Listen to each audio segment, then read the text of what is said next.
Welcome to Memoirs of a Millennial. On today's episode, we chat with Chris McCarroll. Chris is the founder of Allied Magazine, a publication that chats all things health and fitness with industry professionals. We go over his career in marketing, how he founded Allied Magazine, and how he also started his own company, Allied Marketing. Chris also did a stint with Surf Lifesaving Australia, which has some interesting insights. Chris takes us through some of the learning curves in his career and how the marketing industry has changed over the last 20 years and much, much more. So stay tuned and I hope you enjoy this episode. All right, Chris, thanks for coming in. Appreciate it. Anytime. So you've had quite an extensive career in marketing, the marketing field, I should say. What made you initially want to get into it? I started working when I was 17 in a company that my grandma owned. So she ran a merchandising company, which essentially we went into major retailers and looked after certain products. So like that was the thing years ago. And I just loved the creative aspect of that and looking at point of sale and posters and how companies would market their products. So that was kind of like my first look at it. And ever since then, I was like, I always wanted to be my own boss, whatever that meant. Like from before I can remember, family have told me that that's what I wanted and then what I was saying. So that was kind of always going to be a thing for me. But in marketing, I just think the creative side of it and the challenges that come with it, I just loved putting things together in a way that you could present a brand or present a company. So I think that working in merchandising first gave me a look, and I mean, there was like Disney and like there were the brands that she was repping. So we'd do like any new movie release or anything like that. So the posters and the displays were just epic. So I think that's where I fell in love with marketing and what that actually meant, because marketing means so many different things. Yeah. Yeah. Yeah. And that would have been almost 20 years ago. So it would have been lit back when you were a kid. Or Yeah. kid, we were 16, 17, whatever. Yeah. Merch was cool. Like posters Yeah. were lit. Like it was this big displays. It would have been Yeah. exciting and cool to see like all the different variants that come out, especially from big companies like Disney. Oh, and I still have like in my shed, like I have an original Toy Story, so the first movie, um, printed hardback poster that was one of the ones that used to go in the movie theaters. Cool. So it's like that for me. That's like a pride and joy thing for me. One, because look at it and remember my grandma, and then secondly, like that was one of the first movies that I fell in love with as a kid, and then to get to work and then promo the other Toy Story movies, and it was just kind of like a full circle thing. But like it was such a big thing, posters and going to the movies, and it the way that you were. I mean, it was video, right? Like Yeah. that's Well, how. there was no streaming, No, no DVD. no. And then like I've still got the videos. Like I don't know what I'm going to do with them. Not going to be worth anything, No. but it's just one of those things where the hype was different Oh, yeah. than hype you can create now, but the hype back then was so different. And there was probably, I don't know, 4 to 6 blockbusters a year. And that was it. Or maybe like 3 or 4 in summer, and then 3 or 4 in winter, and then that was it. So Yeah. the hype was like huge. Yeah, and it lasted for quite some time. Yeah. Whereas like now you drop on Netflix on streaming, you've got a week for it to peak and you just got to hold on and see how long that can last for. Yeah, legit. Unless Yeah. you're like a monster, like your Game of Thrones and stuff like that. Yeah, they probably last a month now. And then there's a new banger that comes out. Yeah. And like I'm the same. I'll watch it. And then a month later, I'm like, oh yeah, I fully watched. Like I'm watching Fallout now. Yeah. Amazing. Have you watched it? No. Oh, so good. I've punched it in like a week. Yeah, right. But in a week's time, I'm going to watch Shogun, which is also apparently amazing. And then I'll forget about Fallout. And then they're all just as a banger after banger. Yeah. Yeah. It's like it's a roller coaster of just spitting out content all the time now. Yeah. Which is good for the consumer, but a nightmare for producers and entertainment companies and stuff.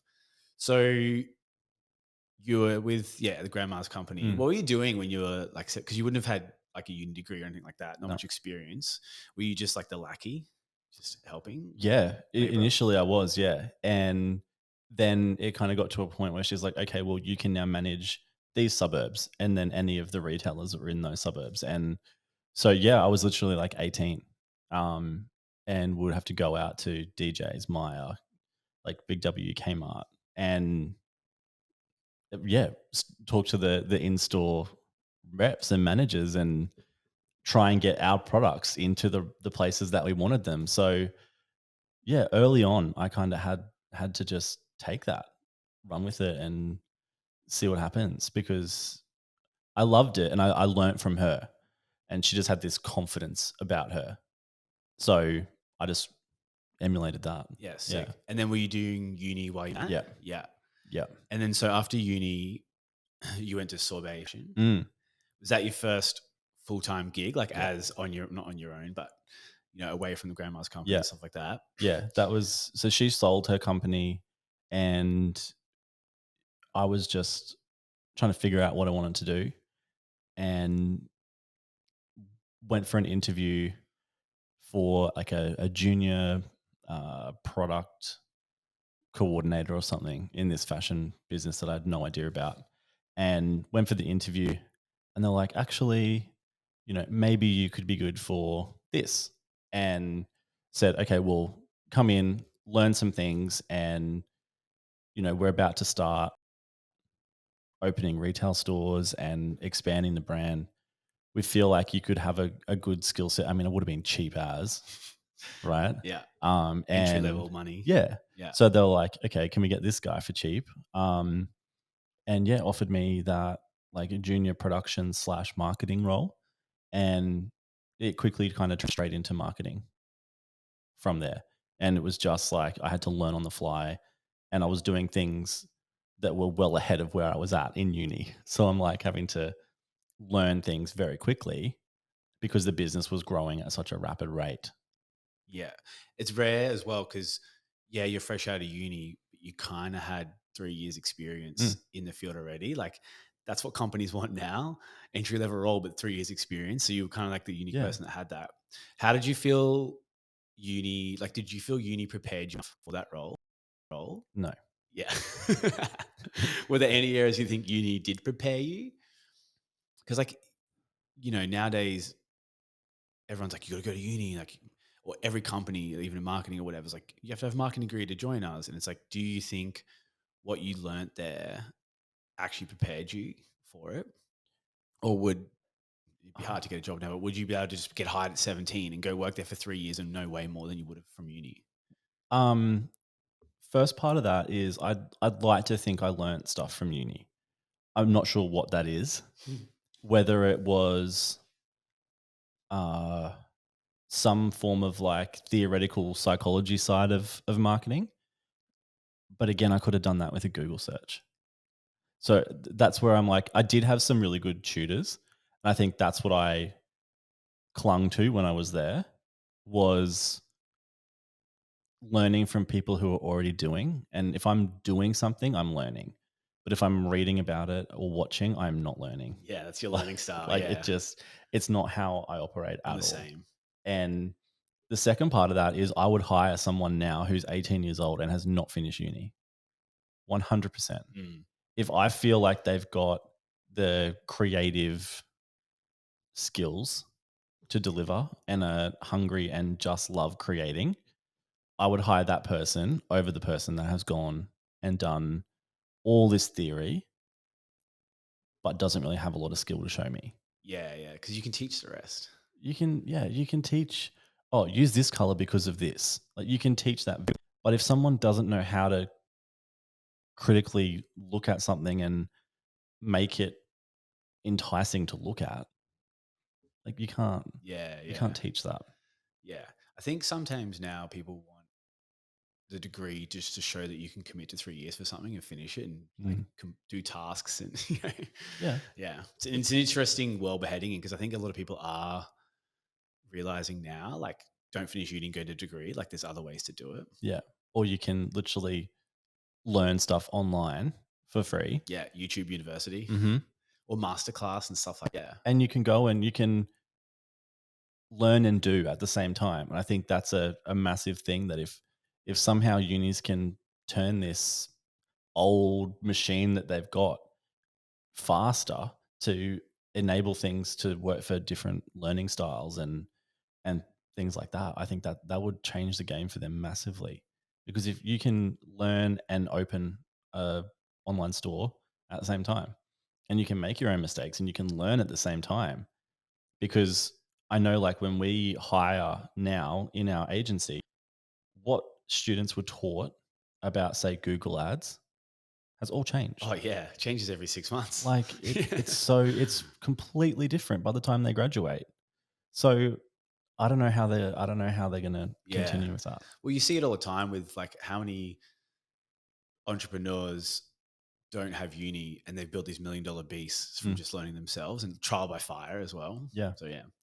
So sorbet fashion for a while and then surf lifesaving. yeah, How's surf lifesaving? Because you're sort of stepping up the ladder now. You're a marketing exec, yeah. big fancy title. Big title. It was yeah, so I literally went from I did 4 years in fashion, and that gave me like so many skills. Like going from, I was so young, I was like 20, 21, and I'd have to travel like to, let's say, Sydney and be part of opening a retail store. And that meant organizing a safe and all of these types of things for the store. And like I'm in Sydney, I'm 20, I don't know anybody here. So I'm like hiring a hubby like to come in and do this stuff. Like you just have to think on your feet. And that skill set kind of helped me then move into not for profit with Surf Lifesaving because again, you don't have big budgets to do anything. Everything is done with a very small, little, powerful team to make these big things happen. So you got to be super resourceful. And yeah, it was. So I did fashion for 4 years, and then I went straight into life saving, which was it was a big difference. Very different. Yeah, from I felt like I had a purpose behind what I was marketing, which I hadn't felt before because previously like you just I'm sure you don't care about selling fashion. show selling Yeah. clothes, right? Yeah. And then yeah, you're kind of like, okay, well, I'm actively trying and part of the team preventing people from drowning. Like that was the job. Yeah. Because you've gone from fashion, which is not that it's not needed, but it's not needed. No, Like it's you're selling a product, whereas now you're yeah. selling a belief, a Mm, system of like, people aren't like, oh, here's my money, you get a shirt. You're like, oh, give us some yeah. money so we can hire another lifeguard so Mm, no one can die. Like yeah. it's a different vibe. Yeah. It's crazy. And it was around the same time as the Queensland floods in 2011. And so that was a very interesting time to be a part of Surf Lifesaving, where they played such a critical role in helping rescue people out in rural Queensland, where it kind of like was flooding really bad. Worst, yeah. And I think one of the projects that like has stuck in my mind ever since is there was a presentation that somehow landed on my desk that I had to do of the work that was done during the floods by the Westpac helicopter to be presented at a life saving awards thing in like Germany or somewhere. And they were just like, the brief was just like, make it emotive. I'm like, okay, well, we had all this footage, we had body cam footage, we had all of this stuff of people being rescued off the top of houses, and like it was insane to even be involved in that and to watch it and to kind of secondhand experience what people went through was just it was crazy. It's powerful, hey. Yeah. You realize the importance of what they do because that would have opened your eyes, right? Because when you're younger, especially maybe as an Australian, because you can swim, Mm. so very rarely do we ourselves need the lifeguards. And then you start to see that sort of stuff, and then you get a greater appreciation of like, oh wow, they're like super important. How like I think Bondi Rescue is a big help in the publicity of Mm. how much work they actually do. Sure, it's not fabricated, but it's a show, so it's produced a certain way. Yeah. But all those drownings are real. Hmm. All those situations are real. And you're like, wow, these guys go through a lot. Yeah. and they have to do it like over and over again. And I think like there's a lot of like emotion that goes with that, and I don't know how long you can be a lifeguard for. Mm. I know there's volunteers on the beach on the weekend. They're they're super important. Again, that's a community part of surf lifesaving, which I think is very important. Then you have the Monday through Friday, which are council lifeguards, and like that's their job is to keep people safe who have no idea what they're doing. Yeah. Yeah, but Yeah. even things like developing the messaging that goes in all of the Gold Coast hotels, like swim between the flags. Mm. Like that's all the stuff that we were doing.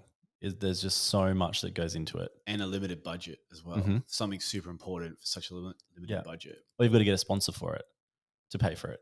Was that part of your role in the marketing to find sponsors, or is that a different department? There was another role, but we just worked side by side on a lot of things, and we just felt that there was so much more that could be done, and we just needed companies to back us and help us make that happen. Yeah, it's definitely an underappreciated industry. Yeah, massively. All right, shifting gears a little bit. Yeah. Let's bring it up. Yeah, I know. It's like, I mean, it's super important. But like, yeah. So after Surf Life Saving, did you leave and then start Allied Marketing, or did you kind of start Allied Marketing as you're leaving Surf Life Saving? No, so I had just finished a massive event with Surf Lifesaving, and can still remember like what it felt like. It was like a 5-day conference, gala dinner, the works, like media stuff. We landed the helicopter like at the back of the Star Casino on the Gold Coast. Like it was this full spectacle thing, and I was wrecked. So like the lead up, the building, the planning, and then like we had a trade show. Like it was stupid for such a small team, and I was exhausted and completely burnt out, and I had to give a report, and I was like, I can't do this, and like, well, we need this stuff, and I'm like, I'm completely burnt out. Like I think this is time for me now to kind of just walk away with great experiences, and someone else can come in and have a crack. But the change I was able to put in there was epic. And then I just decided that, all right, I loved the creative side of what I was able to do at Surf Life Saving, and how do I then bring that into my full time job? Um, so I kind of left Surf Life Saving and started a couple of weeks later. How old were you? I would have been 25. Okay. It's like old enough for a little bit of experience, but still young enough to like. Think it was a good idea. Yeah. Yeah. But also, and yeah, true. And also young enough that you're like, you don't have kids, you don't have a mortgage, you don't have like, there's I had nothing to no, lose. yeah, Yeah. yeah, yeah. So was this would have been your first step into being self-employed? Mm. Scared, excited? What were the vibes? I wasn't scared. Just I 25. yeah. Again, like I literally had nothing to lose, and I was like, okay, let's see if we can do something. And we started working with a couple of I mean, I say we, it was just me back then. I was just working on a couple of different branding projects, and a couple of events and things, and just a conversation with one of the clients that I was working with was like, "Oh, can you come and talk about like branding and stuff at a conference?" I'm like, "Yeah, I can do that." They're like, "Oh, we'll just, we won't pay you, but we'll fly you up, and it was in Cairns, and we'll pay for you to stay there, and we'll pay for your flights." And I was like, "Hell yeah, like let's do Free it." holiday. Yeah. And yeah, so went to that, and that was like my first kind of like big audience, like up on stage talking, presenting about branding for health businesses. How was that? It was terrifying. Yeah. Yeah. Public speaking Yeah. is scary, man. It was like I just had, again, like I was young, and I was like, I knew I loved the work that I did, but I am now speaking to a room of like business owners and people who have been in their professions for decades. Some new, some have been in there for a very long time. And I just felt like a massive like fraud.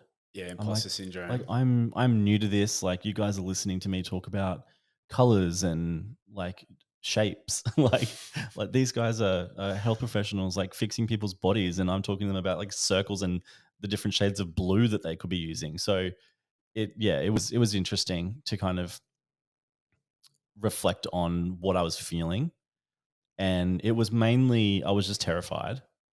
I don't remember the presentation at all, and then I just remember afterwards having so many awesome conversations with people, and that's what I was like, yeah, that's worth it for the just sheer terror Mm. of standing up there. Like it was one of those ones with like a massive screen behind me, and Yeah. there was like lighting, and I was like, what am I doing here? But having the conversations with people afterwards, going, oh, that was really cool, and I learned this and that, and yeah, then a couple of them asked me to take on a few projects, and that was literally where Allied started, was working with those companies that were like, yeah, let's give this guy a go. Yeah. Yeah. Sometimes we do that, right? Like you get a gig for something and you're like, why am I here? No way, whatever. And Mm, then you forget, like, no, I am the expert in this field, like, or whatever the subject mm, is. That's why they asked me here. And then it's so satisfying. Like you said, you do whatever it is. And then people come up to you, be like, that was amazing, blah, blah, blah, blah. And you're like, oh, thank God. And you're yeah. like, I do know what I'm doing. Oh, someone was listening. Yeah. Yeah. A, they were listening. B, Yeah, they didn't. Because if you do a bad job, people won't tell you you did a bad job, but they won't tell you you did a good job. yeah, And that's kind of how you know. But if everyone's like singing your praises, you're like, oh, thank God. And you're like, yeah, I can do this. And then you get this huge boost of confidence. And then yeah, that's where you get your clientele from. yeah. It was just trying to present in a way that you could take something away straight away as well. Because again, coming off those experiences at uni, I was like, oh, what if people don't learn this way? I'm like trying to think of everyone's different learning styles in this presentation. Like I overthought it like way too much. But I feel like that then gave me a different perspective on it, because I'm like, I want some people will listen and digest that information, and some people will need to like see me doing things. And so it kind of like had a few different options in there. And yeah, just that was kind of, we were off and running at that point in 2015. Yeah, nice. Were there any big learning curves? Like, obviously, everything was a learning curve Mm. because it was your first time. But were there a few big things that you were like, oof, I really did not know this was supposed to be like, I missed this. I didn't think about this when I launched? I think the value of my time was incredibly undervalued. And looking back at it, yes, this was in 2015, but we were running social media for health practices for $200 a month.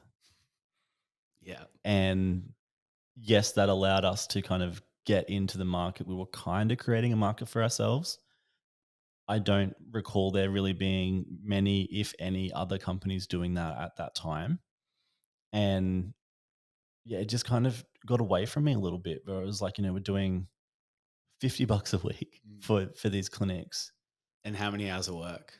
I don't know. Yeah, And that's it'd another be like problem. $5 an hour, Yeah. you know. Yeah. But that's inexperience, right? Well, you just want to get runs on the board as well. And I was like, okay, well, that was my justification for it back then.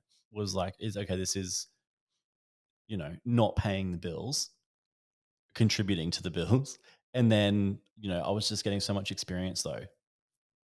At the time, I didn't really feel like it, but I was learning so much of like how much time things took, or yes, I can do something in 10 minutes, but that's not the value of it. The Mm. value is me having done that like The 20 years experience. 20,000 Yeah, times yeah. before to make me do it in 10 seconds. Yeah, Like, yeah. exactly. Yeah, that's a big thing people forget too. Like, and maybe I don't know, I haven't been in the marketing field, but like in the PT field, people are like, oh, you get $90 an hour and like you just do this session, you just stand there and coach me. It's like, yeah, but I did the degree and I learned all these things to come up with a session plan to like work around all your things, which is why it's worth 90 an hour. Like there's an hour of programming, there's the hour of learning, there's the. Yeah, it's all the stuff you don't see. Yeah. And I think like, That's any job, of course. yeah, but it's something you don't it's kind of learning the value, I suppose, and what that is, like the value of you training. Like I know if I was to ask you to train me, that there's such a high value on that because I know how experienced you are and you're going to pay for that. Mm. So it's like, well, you don't see that yourself though when you're kind of just starting out. You kind of just want everyone to love you Yeah. and work with you. And you're Like, 25 as well. You're yeah, like, I got a client. yeah, Like, literally, I'll do anything. yeah. Yeah, yeah. And then it gets to a point you're like, oh, another client. And you're like, okay, why did I have that reaction? It's because I'm overwhelmed. I've got too much. I've taken too much on, all of that stuff. So that's Yeah, just the yeah. other side of it. So allied marketing was for a while, and obviously it's still going, but Mm. like you did that for a while and then built that up, and then you decided to do Allied Magazine. Where did the idea for the magazine come from? I think that was years in the making of loving design and consuming magazines. I always wanted a magazine. I had no idea what the content was going to be, but or what my role in that was going to be, but I always either wanted to work at a magazine or I wanted to have a magazine. And carrying on from before, when I was having these conversations with health professionals, I had no idea the work that they were doing because I was just a consumer whenever I was injured or, there was no preventative health. It was just whenever I had an issue, which was very rarely, then I would see a health professional. Beyond that, I had no idea what they were doing with sport, what they were doing with the everyday population. They're like changing lives. And I had no idea. Like that was where it was like, okay, well, how do we share these stories in a way that everybody can learn from it? Because I was also talking to them and like they've got these incredible businesses, and not only have they gone to uni for 4+ years to be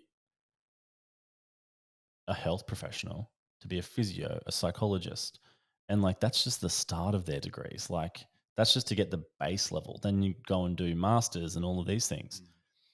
Like to invest that amount of time and then run a clinic and open it and build out a team, like that's a skill set in there.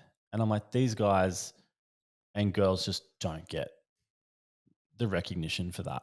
So I was like, yeah, well, let's throw together a quick little digital publication. This was like 2016, and see who wants to read it. Just I literally emailed a couple of people that I didn't know that I was like, yeah, you're doing a pretty good job. Like, yeah, that looks pretty cool. I'll email you.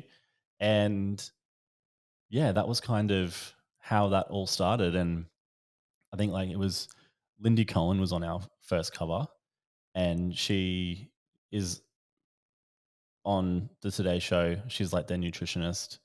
She's doing all of this cool stuff now. And Michael Ramsey was in our first Oh, yeah. issue with F45 and what he was doing down in Port Melbourne. Um, like I just emailed and said, "Hey, this is what we're doing. We want to share the stories. Let's go." And they just said yes and interviewed them, and we put out our first issue. Cool. So run me through, how'd you get from idea to publication? Like, because there's a lot of steps in between. Yeah, there's a lot. So obviously you're like, hey, people need to be educated and they need the recognition for their Mm, magazine. Did you do it yourself? Did you find a team? And then did you just like, because there's a lot of learning steps. You've yeah, never done one before. yeah. Run us through that process. So I did it all myself with the help of a friend who is an amazing writer. So she did the interview questions and I did the interview questions. We kind of split that. And we kind of went out, found who we wanted to interview, pulled all of that up, and then we were like, okay, well, now we need images. We've got the text, we need images. So we went back out to them like and hoping that they had their own images that we could use. So we got sent back images, which was epic. And then it was like, okay, so we've got all of this and how do we want it to look? So I designed the magazine myself, put it all together. And then it's like, all right, so now we've got this essentially like a PDF. how are we going to now distribute this? So we had a small database. So like, okay, we're going to start there. So we started with that. And then we're like, okay, well, now we're going to have to open our own social channels for the magazine separately to what we already had. So we had to start all of those. And then I was like, okay, well, we need a website. So then we had to build a website. And so, like, wanting to, from completing the first issue to actually launching it was, I don't know, there was a couple of months in between because it was just, there was so much to do. And we just did it all on the fly. Yeah. So, Standard. yeah, standard just getting Standard started. entrepreneur. Yeah. Yeah. It's like, okay, well, we need this. Like, let's build it. Let's make that. And then you just do the next thing, and then the next thing, and the next thing. So it was never ending. And also, you're also planning the next issue at the same time. So it's like you've completed an issue, you're still trying to build all of these things to actually deliver it to people, whilst also now trying to get the second issue up and running. So we kind of keep that momentum. So yeah, there's a lot of processes in it. And then how do people read it? Like, did we just send them PDF? Like, what do you do? Um, so we kind of just play with a couple of different ways to get the magazine to people. There was like e-readers and stuff like that back then. I feel like it was so long ago. And we went on a couple of different magazine platforms, and it was just free.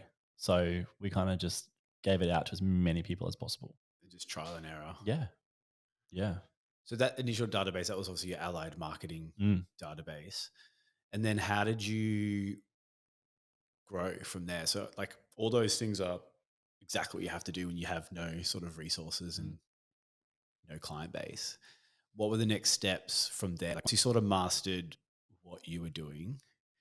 Then what was the process now to like, okay, we need more eyes on this magazine?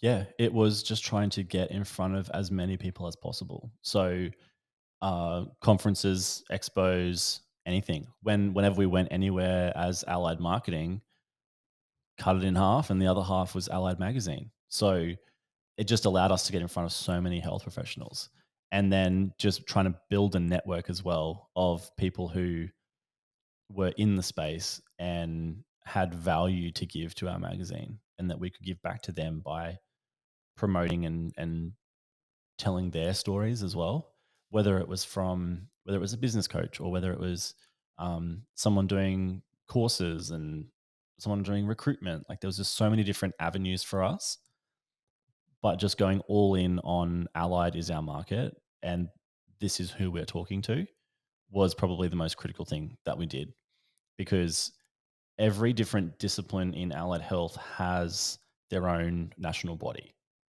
and those national bodies only talk to their members. Mm. So you've got physios bring physio content just to physios, psych just to psychs, podiatry just podiatry. And we were kind of smashing that and going, okay, well, we feel like the podiatrist who runs 3 clinics, the physio can actually learn from that. So how do we try and cross all of this over and go, like, stop being in your little silo and like try and learn, and being so protective over their consumer and their client.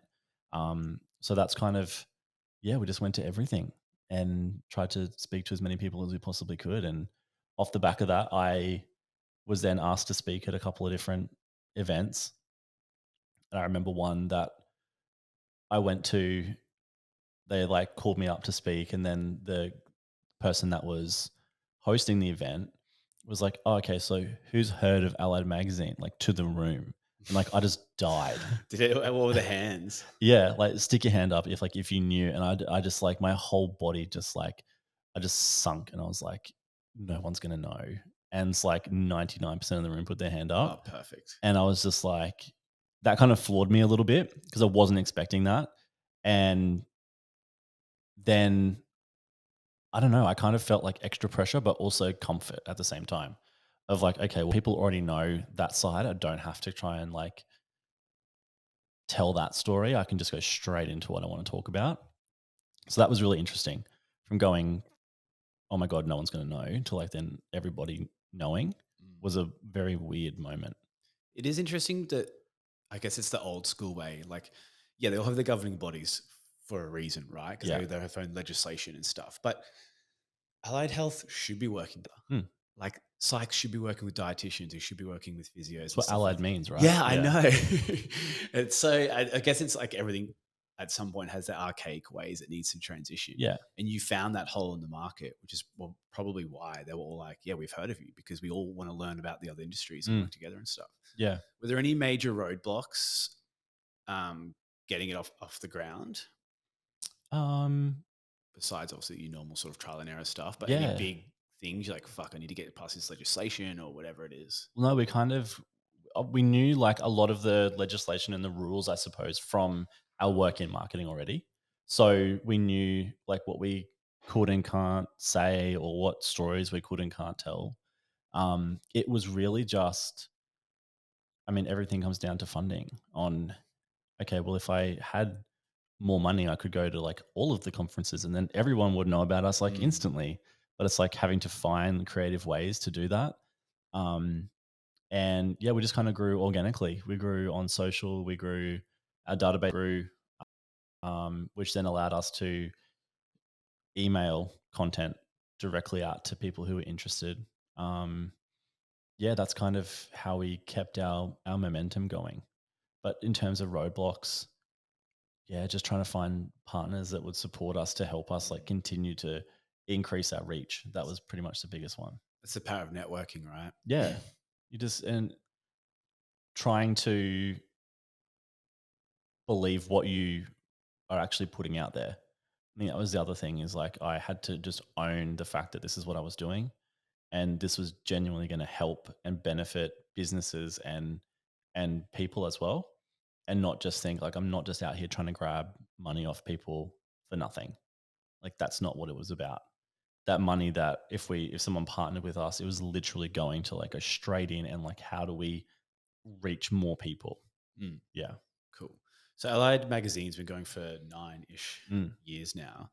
Obviously, the marketing landscape has changed dramatically Yep. in those every 3 minutes, basically. Yep. Um, and probably the demand of what people want from the allied health sector. How have you managed to stay ahead of it, or at least in line with it this whole time?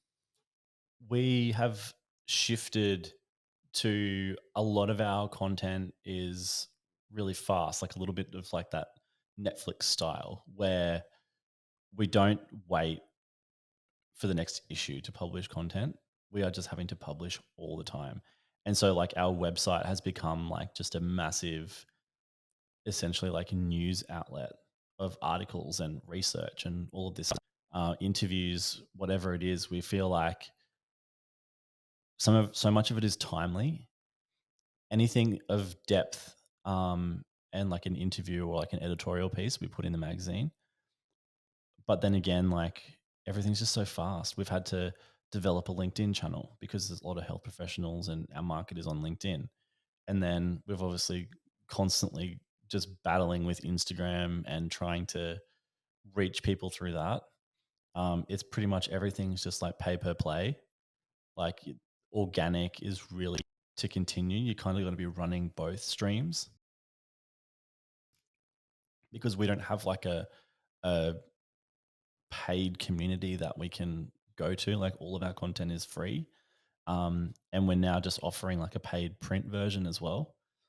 Um, yeah, COVID kind of smashed that one for us. But yeah, we're kind of getting back into that print space. But it's really hard to try and keep up with everything. You've got to be on so many different platforms, and all of them interact differently. And even some of our clients still today are just like, well, can't you just like post on Instagram and then just like push it to Facebook? I'm like, yeah, you can. I was like, but those audiences are completely different. Yeah, Like they're going to interact differently and different demographics are on there. I know. You need a different kind of video for each platform. Yeah, they're all different sizes. Like Yeah. it's just, I guess that's it's like the pro and con of being a smaller company, that you can be agile. So like it's a pro that you can just decide something today and do it today. Yeah. There's no board to go through and stuff like that.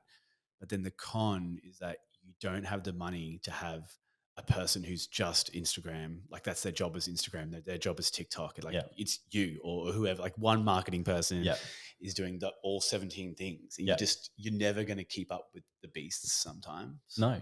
And it's not until you kind of have to kind of strip it all back and go, all right, well, looking at the landscape now, how are we going to build this out?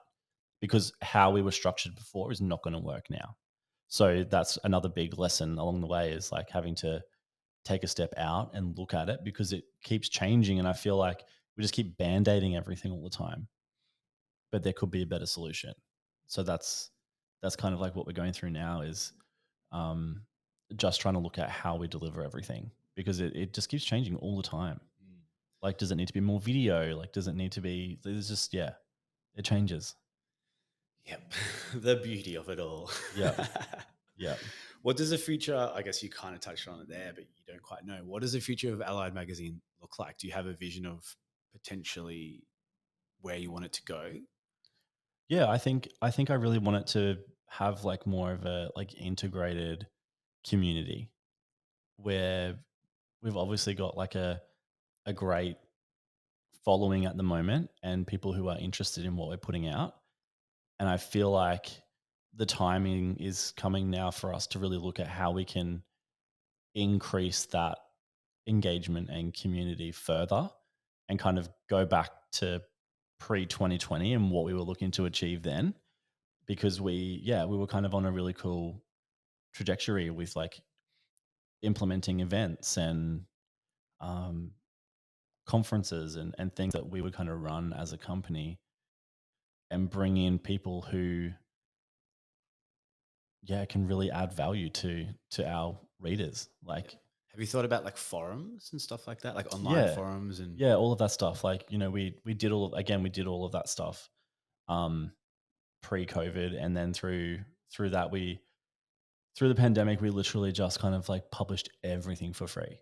Mm. And it would just, that was the shift for us of, we increased our readership 5 times through that, because we were like, okay, well, we can't print. So let's just smash all of this stuff and let's just get information out as much as we possibly can. And we were doing that already through agency. Like, we had to keep up with everything. It was exhausting. Yeah, and people had less things to do during COVID. Yeah. So that's why there's like obviously that intake of reading. Yeah. Yeah, it was really cool. So I think now we just, we're looking at what else can we deliver. I think some form of, there'll be a digital component, but there's a massive hunger for in-person connection at the moment. So yeah, we'll kind of investigate that a little bit further and see what that looks like. Yeah. Because there's so much more to kind of be unturned, for sure. Yeah. And then it's obviously funding, how you do it, Yeah, finding right. yeah. Yeah. Money But is the king of everything. like, and Sucks. it makes it so much harder, but we're finding our kind of feet in that space, because like we don't have a dedicated like advertising salesperson. So whenever I'm talking to any brands that are wanting to work with us, like, that part of us being relatively small, and we can move fast and we can do whatever we want. So like, that's attractive to a lot of brands, because we can trial stuff and we can test things, and like, oh, do we have to stick to these specs? No, you don't. Like, let's create something new. Like, that's the limitless side of it, Mm. which we can just create things because we're small and agile. So I think that will allow us to kind of have a little bit more fun with some partners as well. Yeah, sick. So then you created the Allied Awards, Allied Health Awards. Is that the Mm. correct name? Hmm. Was the idea behind that just to give the people in the industry the recognition they deserve, or was there a different purpose for that? Yeah. So that was my purpose for it. Yeah. So it was very much an extension of Allied Magazine and what we were doing through that, and we were kind of like looking at all of these uh, health professionals and what they were doing, and we're like, okay, well, everyone again has their awards for all of their different professions. Like, how do we bring them together and celebrate them as an industry? So yeah, that was something I always wanted to do, and I accepted a business partner on that one, um, which in hindsight was like a terrible idea, because looking at it now, our values were not aligned, and that was in 2018, we kind of had the first one, which was held in Brisbane. And we had like 150 people attend the gala dinner. Like, again, it was just drawing on my experience of like everything I'd done previously to pull all this together. And then Melbourne was the next year. It was like 350 in the room.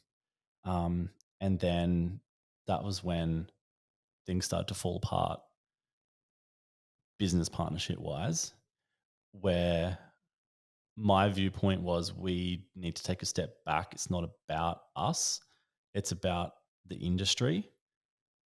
And that was not the viewpoint of my business partner. Um, yeah, that's still something that I reflect on every now and then, how that kind of all ended. And I've learned a lot from that. It was shit. Mm. I mean, it's important to talk about the shit times because I think everybody promotes the awesomeness of being an entrepreneur, and that's kind of one of the points of this show is like it's shit sometimes. Yeah. You make mistakes and they cost you sometimes Yeah. emotionally, sometimes financially and stuff like that, and you learn big lessons. Massive lessons. I think people always talk about the overnight success and stuff like that, and they never talk about the castle burning down and the consequences of that. Yeah. Is it something you would want to like kick off again? So Like reinvent it a bit differently, Oh obviously. yeah, 100%. And like when I like exited that, I was stuck in Japan because pandemic was just starting, and then I think something else happened, and I was like, we were just going back and forward, lawyer letters, all of this stuff, because I asked the question. I was like, well, let's plan 2020. Like, what are we doing? All of that stuff. And it just kind of got really awkward. And I was like, well, like, what's going on? Like, do you even want me involved anymore? It's like, no, I don't. And I'm like, cool. Well, we think we have some things to discuss then, because all of this was built off the back of everything that I'd built previously. So yeah, I just feel like there's more that I want to uncover in there. Because I got like hardly any money when I exited that. There was only like a 12-month non-compete, which was kind of ironic because no one could run anything. Yeah, 2 years of COVID anyway. That was interesting. And then part of me was like, let's go fully straight into this and start a new one. And I took a long time to kind of think about that and what I've really wanted to do. Why was I wanting to do that? And yeah, because it was very much just like a very quick, swift stage exit left. And it's hard to look at it now, knowing what it could have become to seeing where it is now. And just seeing it not have evolved from like 2018, 2019. Like it hasn't evolved. It's still just smashing out the same stuff. I mean, that's in a way positive for you because you can create a new, different version and execute it better because you've learned all the things anyway. And then you're like, well, look what they're doing or not doing. Yeah. And then you're like, okay, here's my new shiny version and with a better vision and all that sort of stuff. Yeah. It just kind of shows, like, if you were to deeply look at it, you would see the disconnect and go, okay, well, in the first 2 years I was involved, there was prize money. There's not prize money now. Like, you have to pay to enter. You have to, like, you just look at the values of it. Why is this person running this event? And it's not for the industry. Yeah. Yeah. Which shows. 100%. So yeah, it's so backward in terms of why it started in the beginning. So yeah, that was kind of a very interesting time to go through that. Yeah, another valuable business lesson learned. Yeah. Okay, shifting away from, I guess, Allied and all that stuff, maybe your companies specifically, and maybe just into marketing in general. Sure. For people that I guess are in the industry and newish or wanting to get in the industry and all that sort of jazz. Over your career, I think you sort of touched on it, but I'll ask anyway. Are there any key campaigns that you've done that are just like pivotal and you're like, that was amazing? And why was it amazing? Um, I think one of them definitely would have been like in surf lifesaving, doing the Queensland floods. That was huge. And then exiting that and then getting to work with like a range of different clients. That was exciting in itself. Not being tied to one brand for the first time. That brings challenges, but it's also you're just so free, creative. Another one I think was working with one of my clients to create like a campaign week. So it was Exercise Right Week, which now is still running, and it was to promote exercise physiology in general to the Australian population who didn't know what exercise physiology was. Probably still don't. Yeah, it's a long running thing. And so yeah, that's still going today. And I think like when we launched that, we had no idea what we were about to create, and to kind of see it still running every year is really cool because it went from, I'm pretty sure they're still using the logo that I created in like 3 minutes because we needed a quick logo. And they're like, we want it to be round. We want like heartbeat thing in there. I'm like, sweet, just like chucked it all together. I'm pretty sure they're still running that same logo. And then like during the campaign, like we're now getting millions of hits like through their website, which was just educating on the benefits of exercise. And like that's huge. And then there was like billboards and all of this stuff, like as over a couple of years gained so much momentum. Um, yeah, that I think that's one of the big ones that I got to work on that I think has made like a relatively big impact in people's lives, I hope. Does it make you proud a little bit that you're like, A not that little, it's your baby, like it's that company or whatever, yeah, but like you were a key component of getting it off the ground? yeah. I mean, like I always have this struggle of like, what am I impacting? Like what's my impact? Like I'm literally just marketing stuff. Like that is always like a bit of a struggle every now and then. What am I actually doing when I kind of have those moments? And when I look back at stuff like that, I'm like, yeah, that's really cool. Because, someone could have seen that billboard or someone could have seen that video on social media that has then enticed them or started their process of health essentially. Like I don't know what my impact would be because I've done so many different things and I'm very like tick and go. So I wouldn't know what the numbers are at now for how many people have been impacted through that pain. But I think that was literally like a 2015, 2016 kind of a thing. So 10 years ago. yeah, it's getting up there in terms of its age. So that would be interesting to look at. It would be millions That's of cool. people who have visited the website, who've read an article, who've done something within that space of that campaign that we created. Um, I find that really cool. Nice. How do you balance like because you said, you're creative, marketing drew you in because of your creativity and that sort of stuff. How do you balance creativity with like data driven decision making?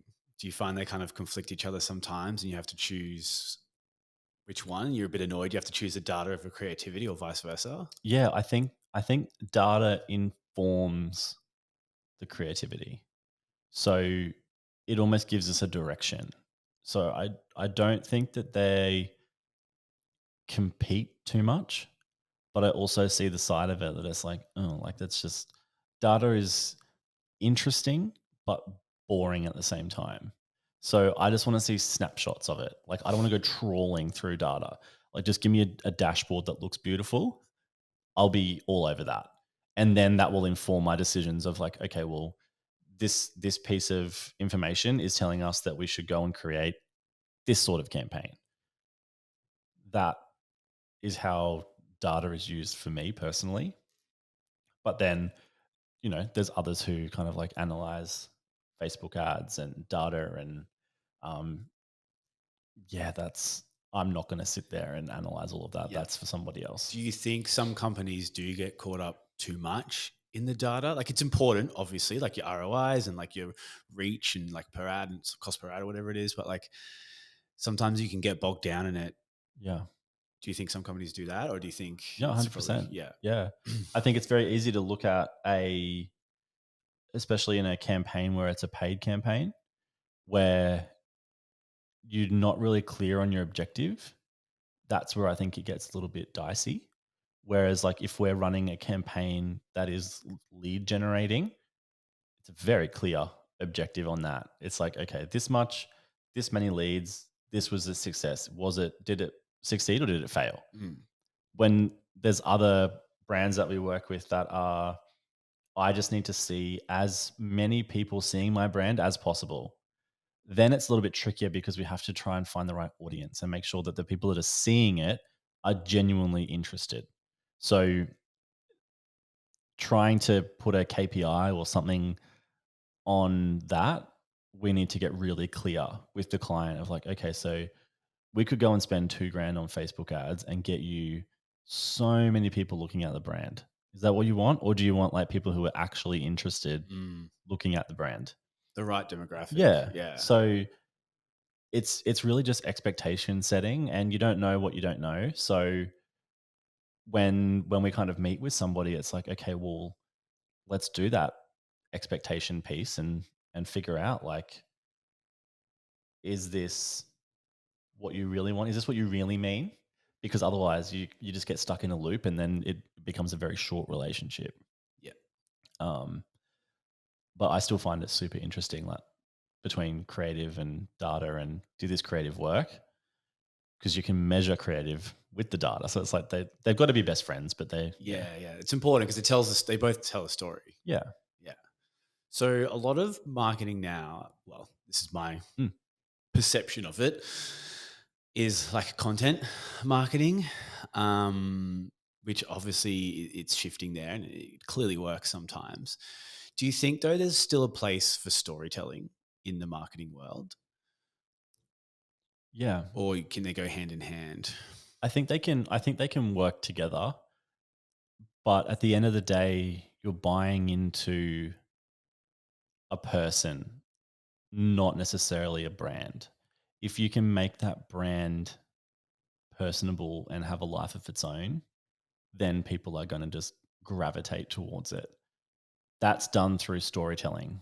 So I think like we have people who come through to us just based off videos that we have on Instagram or YouTube or whatever. And we don't have like thousands and thousands of views. But for someone to get to our video, they've got to be interested in our content because it is so niche. So that for us is like we don't need thousands of views. If it's a wide generalist kind of topic, you're going to need views, and those metrics matter. But stories, people love stories. People want to know more than just surface level. Yeah. Like looking at someone and going, "Oh my god!" Like they've overnight just kind of got here, and that's so not the case ever. Mm. Well, that's kind of the other, like one of the main points of this show as well, is to hear everybody's story. Because, like we said, people think, "Oh, just Debbie appeared out of nowhere and they have this awesome company." You're like, "No, no, no, no." You're like, Mm. she's been doing that since she was 15 and grinded and this and that. And then you hear their story and you're like, "Oh wow, like you've had an adventure." Yeah. And then that kind of makes you believe in her more. Mm.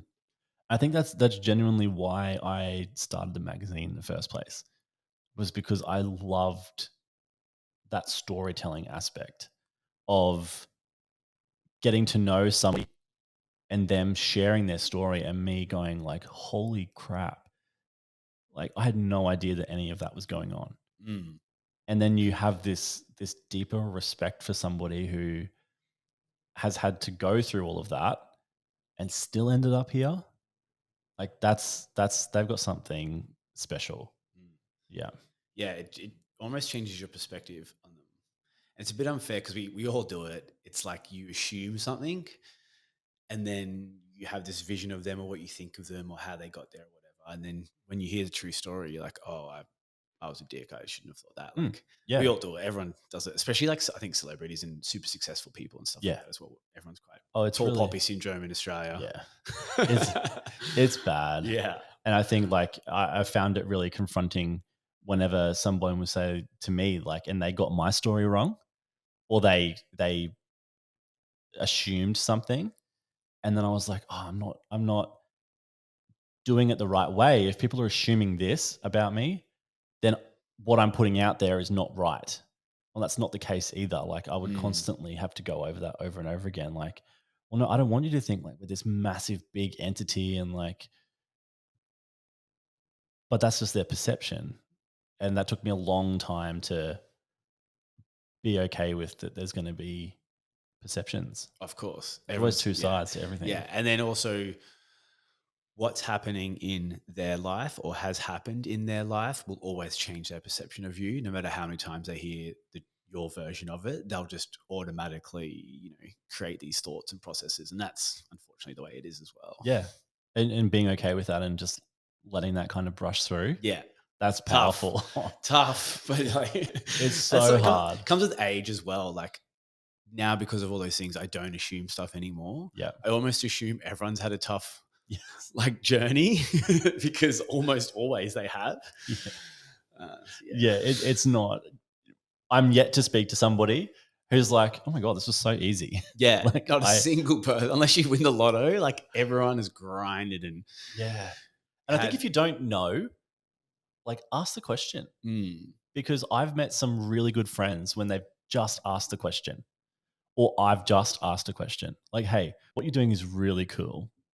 Like, I'd love to like tell me all about it. And like some of my really good friends are from those conversations, or it was the other way. And I think like that's where if you're genuinely interested in getting to know the person, like ask the question. You yeah, don't like, yeah.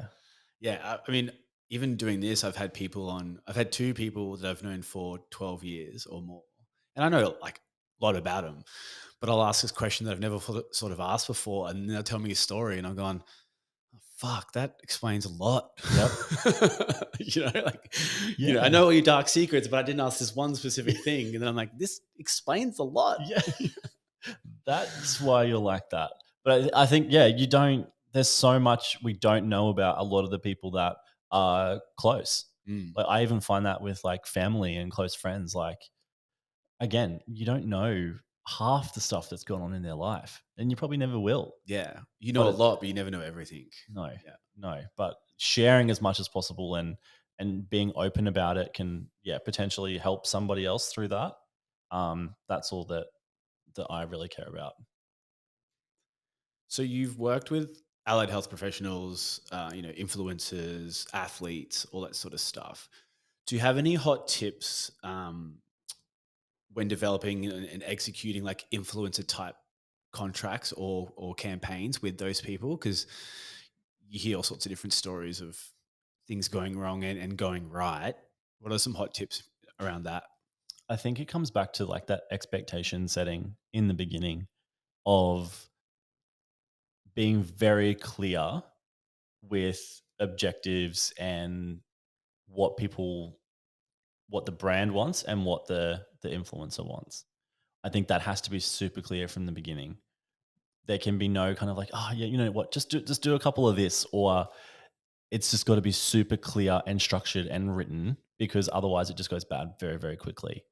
If there's no kind of like something to come back to and go, these are the very clear deliverables, you're just asking for trouble. A lot of it goes right. Every now and then it's not going to go right. It's going to go wrong. And sometimes it goes wrong really, really bad. Yeah. But that's where the work hasn't been done to develop a relationship. Like it's got to be a relationship. It's not just a transaction. Because if you're using influencers for a certain reason, you're wanting that, you don't want it to be like a 3-second thing and then you never see that influencer interacting with your brand again. Like you want it to be part of their life. So that's got to be a long-term relationship. Yeah, that's something that I learned on it's obviously much smaller scale. Like with the gym, I had when I first took over the gym, I had people that already had influencer contracts, free membership, Mm. and then they got a post about it and stuff like that. And I learned pretty quickly because there was no contract in place. Like, well, they weren't doing any posting. They weren't doing anything. I was like, why are you even here? Mm. And so then you had to obviously kind of have that awkward discussion of like, hey, we need to do this, this, this. And this. Mm. Well, it's Yeah. hard. And I see that in a lot of like gyms and studios that do have these kind of like uh, arrangements with businesses that there's no value being exchanged. And that's really hard. Mm. Whereas, like, if you are training somewhere and then you're saying that, okay, well, I'll train here for free, or I'll go to this studio for free and I'll post about it to my network because, you know, like everyone wants to do what I'm doing, whatever. And they don't, you're off it. Like, you instantly have the ick and you're just like, this is not working. So then you've got to manage that relationship. So it just becomes really tricky. But in the beginning, if it was really clear, like it, Have a contract, Have a set the contract. expectations. Yeah. yeah, and a lot of the time the contract isn't worth the paper that it's written on, Nah. but it's just a good reference point for Makes the like, conversation easier because you go, hey, Yeah. we agreed on this. Can you follow that? yeah, Yeah. yeah, it just allows for that. Oh no, we didn't, but it's very clear. Yeah. So this next one, you know, we could probably go for about 4 billion hours on it. Mm. What are your thoughts on the future of marketing and like AI integration and stuff like that? I was reading about this yesterday actually, and I think it's going to make things easier for marketing if we can manipulate it in the right way. And I think it's like anything that new that kind of pops up, like if we can use it to make our world more efficient, then it's going to be amazing. I think there was I don't know if you saw it, but there was like a photo of Mark Zuckerberg. Yeah, And like, brilliant. yeah, With the right? beard. Yeah. Yeah. So like that was completely meta AI. And like that's how they launched that. By accident, on purpose, I'm not sure, It worked. but it was everywhere. You know, like gone from Mr. Steal Your Data to Mr. Steal Your Girl type of a thing. Yeah. Like hilarious. Everyone saw it. That kind of execution, epic. A lot of people thought that was a real photo. I did when I first saw it. Same. Until I actually read Yeah. one sentence about it. I'm like, oh, And I'm like, genius. oh wow. That's kind of just like, oh, okay. And then like there's like influencers who aren't actually people and they're just an AI generated person who has a massive following. I've seen like they created some super hot woman. Yeah. And all these thirsty men are commenting. It's like, it's Yeah. not even a real person. It's Yeah. like 500,000 followers. Yeah. Yeah. Yeah. That side of it is a little uneasy, but Such. everything else, I think there's a massive element that we need to integrate it. We need to get to know it and figure out how it's going to work in our life because it's not going anywhere. It's going to, so many people have been using it, but it's also not that new. It's new to us to get access to it, but Meta's been using it forever. it's been around us for so long. Like now we just have access to it to use it ourselves to a very limited point. But that's how predictive text works.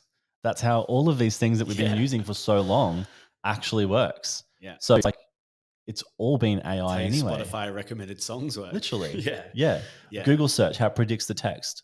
Or it, just trying to explain to people who are like, you know, AI is going to take over and blah, blah, blah. I'm like, mate, you've been using it for like 10 years and you didn't even know it. So it's like, it's been making your life easier for so long. Let's try and continue for that to happen and not like catastrophize everything. Yeah. It's definitely going to streamline a lot of businesses and cost cut in a positive way and a negative way for an employee perspective. But like, I can go into ChatGPT and write prompts. I can get it to write me a 30-page marketing program. And then I'm like, oh, cool. Here's the data you need. Now write me the advertising schedule. Bang, pumps it out. I don't know how to do that. I can read it and go, oh, cool. I'll make these adjustments. And now I've done basic level marketing. Sure, Yeah. it's never going to be as good as your company, but when you're on the groundlings and you have no money, that's what you got to do. Oh, it just takes that. Essentially, it's like pulling all of the research together in one point and giving it to you in 30 seconds. So like that information's out there anyway, but it just brings it together really, really quickly and in a way that you understand it. And I think that like that's epic. Like I love that stuff. But then the next step, like integrating it, executing it, to execute that strategy, you've then got to know how to do all of these other things. Yeah, for sure. So it's like that side of it. It's like there's still that creative element. And I'm sure we're going to get to the point where it's like you literally, the prompt is like, okay, run me a new marketing campaign based on XYZ. Bang. Now integrate this into Facebook ads and create a graphic that does this, this, this, and this, like that text to video stuff. We're going to get there at some point. Yeah, it's sort of there now, but it's clunky. You've really got to know the right prompts and like all that sort of stuff. Yeah. So it's like it's learning all the time. So who knows? 5 years, we can listen back to this and go, these guys had no idea what was coming. Idiots. With the robots as our masters. Literally. It is exciting though. Like I love all that stuff. Yeah.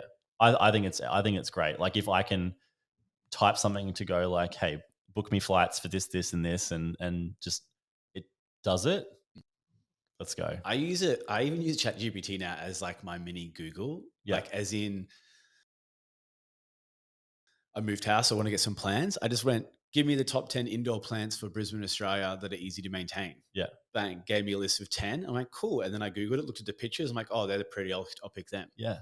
Otherwise, it takes me so long to like research it and find it. And stuff like that is what I love about it. Oh, and then like I gave one of my friends was like new to AI. She's not in marketing, and I gave her access to my account, and I was like, she was helping with other stuff, and she then thought it would be hilarious, like write these letters to people. So you're like, in this tone, do this, write this breakup letter, and blah blah blah, and like it would, just the fun that can kind of come with that.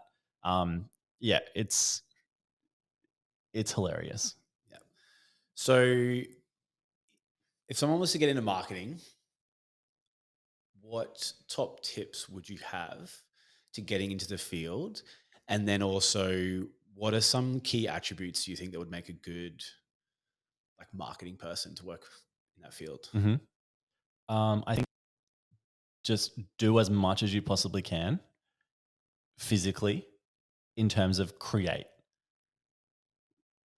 Actually run a campaign. It can be a fake brand. It can be anything, but just go through the process of writing the brief, making the creative, whatever your skill set is, whether you want to get into photography, videography, graphic design, copywriting, whatever that is. I think you just need to figure out how to get runs on the board. And if that's approaching someone and going, hey, I'm wanting to do this, can I set up a campaign for you for free? That would be the best way. Like I've met so many amazing people through that process where they've just contacted and gone, hey, this is what I'm doing. Here's some work that I've done, flicked me like a little bit of a portfolio and gone, if there's anything like we'd like to do this for free, like I'm just getting started, and just be super open about it that like you want to learn. You've got to learn from people who are doing the do already, because that's the fastest way that you can understand how things work and how things operate and just get some perspective on the industry, or find someone that's doing what you want to be doing and ask the question, hey, this is what I'm wanting to do. Can we catch up, have a phone call, whatever? Just find someone that can help you get there faster is one of my tips for sure. Are there any qualities you think, or maybe say if you're hiring, what are some qualities you look for that you think would be good in the field? I think one of the biggest things that I look for is initiative.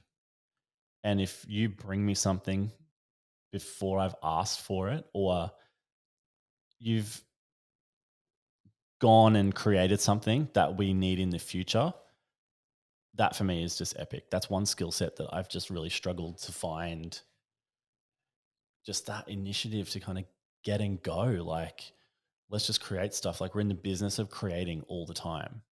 So sitting back and waiting to be told what to do, or waiting for like the perfect brief to get started or something like that, like, just to try and